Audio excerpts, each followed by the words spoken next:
ములుగు జిల్లా మేడారంలో అట్టహాసంగా గద్దెల పునరుద్ధరణ పైలాన్ను ఆవిష్కరించారు. మంత్రి మండలి మొత్తం అమ్మవార్లను దర్శించుకున్నారు. పర్యటన ముగియటంతో సీఎం రేవంత్ రెడ్డి హైదరాబాద్ కు బయలుదేరారు. హైదరాబాద్ నుంచి నేరుగా దావోస్ కు బయలుదేరనున్నారు. ఇదే అంశానికి సంబంధించిన మరింత సమాచారం మా కరెస్పాండెంట్ తిరుపతి అందిస్తారు. రాష్ట్ర ప్రభుత్వం తీసుకున్నటువంటి సంకల్పాన్ని ములుగు జిల్లా అధికారులు సక్సెస్ చేశారు. ఈరోజు సీఎం రేవంత్ రెడ్డి ఆధునీకరణ పనులకు సంబంధించినటువంటి సమ్మక్క సారలమ్మ గద్దెల పైలాన్ను ఆవిష్కరించి గద్దెల ప్రాంగణాన్ని సీఎం రేవంత్ రెడ్డి మంత్రుల అందరూ కలిసి ప్రారంభించినటువంటి పరిస్థితి కాబట్టి ప్రజెంట్ ఇప్పుడు నేను మేడారంలోని సమ్మక్క సారలమ్మ గద్దెల ప్రాంగణంలో చూడొచ్చు. ఇక్కడ మొత్తం కూడా పూర్తిగా సీఎం గద్దెల ప్రారంభించినటువంటి నేపథ్యంలో ఇక్కడ బంతిపూలతో అలంకరించి ఈ కార్యక్రమాన్ని నిర్వహించినటువంటి పరిస్థితి కాబట్టి ఆ తర్వాత తొలి మొక్కులు చెల్లించుకునేందుకు ములుగు జిల్లాకు సంబంధించినటువంటి మహిళలందరినీ కూడా సీతక్క ఆధ్వర్యంలో లోపలికి తీసుకొచ్చి ప్రత్యేక దర్శనం కొనసాగించినటువంటి దృశ్యాలే కనిపిస్తా ఉన్నాయి. మేడారంలో భక్తుల రద్దీ అయితే కొనసాగుతుంది. ఈ నెల 28 నుంచి 31 వరకు మేడారం మహాజాతర కొనసాగబోతున్న నేపథ్యంలో ముందస్తు మొక్కులతో మేడారం పరిసరాలు జనసంద్రంగా మారుతున్నాయి. నిన్న ఈరోజు సీఎం రేవంత్ రెడ్డి మేడారంలో పర్యటించి నిన్న క్యాబినెట్ నిర్వహించి క్యాబినెట్లో అనేక కీలక అంశాలు చర్చించినటువంటి పరిస్థితి. మేడారం వనదేవతల సన్నిధిలో మేడారం క్యాబినెట్లో నిర్వహించడం చాలా చారిత్రాత్మక సమావేశం. మేడారం వేదికగా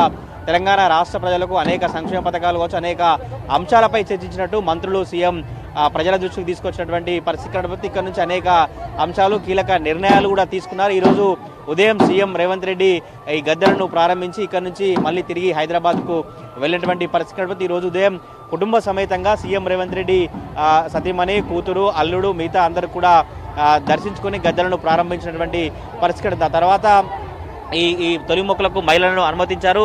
ఈ నెల 28 నుంచి మేడారం 31 వరకు మహాజాతర కొనసాగబోతుంది. ఈసారి 251 కోట్లతో అభివృద్ధి పనులు చేసి ఈసారి అంగరంగ వైభవంగా మేడారం మహాజాతర నిర్వహించేందుకు అధికారులు ప్రభుత్వం సిద్ధమైనటువంటి పరిస్థితి మనం విజువల్లో చూస్తున్నాం. గద్దెల ప్రాంగణంలో భక్తుల రద్దీ కొనసాగుతుంది. భక్తులతో సమ్మక్క సారలమ్మ జై జై తల్లి అంటూ కూడా ఆ నామస్మరణ వినిపిస్తున్నటువంటి పరిస్థితి. సమ్మక్కకు మా కుటుంబాన్ని 2 ఏళ్ల పాటు మంచిగా చూడాలి మళ్ళీ అంటూ కూడా బెల్లంతో పసుపు కుంకులతో చీరలతో మొక్కులు చెల్లించుకున్నటువంటి పరిస్థితులే కనబడుతున్నాయి. తొలి మొక్కులుగా ఎక్కువగా మహిళలని లోపలికి అనుమతించి మహిళలే తొలి మొక్కులు చెల్లించినటువంటి దృశ్యాలు కనిపిస్తున్నాయి. మొత్తం కూడా మనం విజువల్లో చూసిన ప్రాంగణం అంతా కూడా సమ్మక్క తల్లి ప్రాంగణం.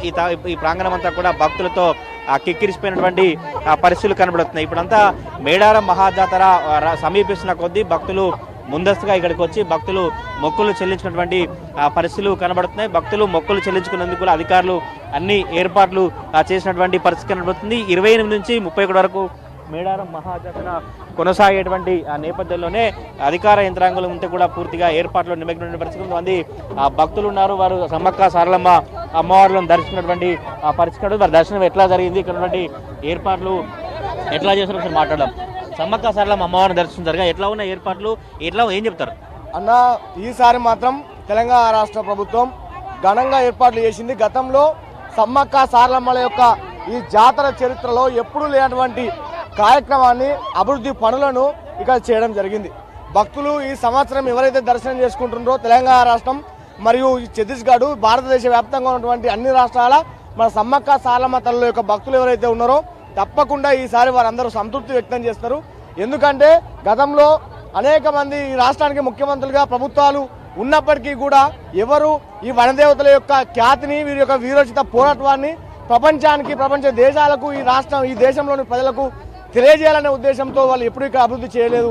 కానీ ఇవాళ రాష్ట్ర ముఖ్యమంత్రి రేవంత్ రెడ్డి గారు ఇక్కడ ములుగు నియోజకవర్గం ఎమ్మెల్యే మరియు మంత్రి గారు సీతక్క గారి ఆధ్వర్యంలో ఇక్కడ గొప్పగా పనులు జరిగినాయి. దాదాపుగా తెలంగాణ రాష్ట్ర సర్కారు 250 కోట్ల రూపాయలతో సమ్మక్క సారలమ్మ పగిడిద్దరాజు మరియు అదేవిధంగా గోవిందరాజు అదేవిధంగా అక్కడ జంపన్నవాగు దగ్గర ఇక్కడ గద్దెల ప్రాంగణంలో పునరుద్ధరణ పనులు కావచ్చు, అక్కడ జంపన్నవాగు దగ్గర అభివృద్ధి పనులు కావచ్చు, ఇవన్నీ భక్తులకు ఎలాంటి అసౌకర్యం కలగకుండా ఈసారి వచ్చేటువంటి జాతరకు వచ్చేటువంటి భక్తులకు ఇలాంటి ఇబ్బందులు లేకుండా ఏర్పాట్లు చాలా బ్రహ్మాండంగా చేసిండ్రు.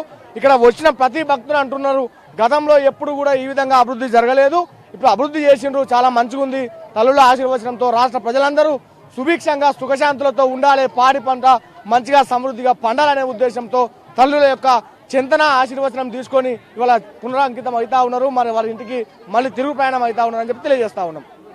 భక్తుల అభిప్రాయం అయితే ఎప్పుడు లేని విధంగా మేడారం ప్రాంగణాన్ని అంతా ఆధునీకరణ పనులు చేపట్టి అభివృద్ధి కార్యక్రమాలను నిర్వహించినటువంటి పరిస్థితులు భక్తుల అభిప్రాయాన్ని వ్యక్తం చేసినటువంటి పరిస్థితులు నడుపుతూ సుభిక్షంగా మళ్ళీ ఇళ్లలోకి వెళ్ళి సుభిక్షంగా మళ్ళీ 2 ఏళ్ళు కుటుంబం అంతా కూడా పిల్లలతో అందరితో పంట అంతా బాగుండి మళ్ళీ తిరిగి వస్తాం సమ్మక్క సారలమ్మ అంటూ భక్తులు మొక్కులు చెల్లించుకున్నటువంటి దృశ్యాలే కనిపిస్తున్నాయి. ప్రజెంట్ మేడారంలో భక్తుల రద్దీ అయితే కొనసాగుతుంది. నెల 28 నుంచి 31 వరకు మేడారం మహాజాతరకు అధికారులు అన్ని ఏర్పాట్లు ఒకవైపు కొనసాగిస్తుంటే మేడారంలో భక్తుల రద్దీ అయితే కొనసాగుతున్నటువంటి పరిస్థితులు కనబడతా ఉన్నాయి.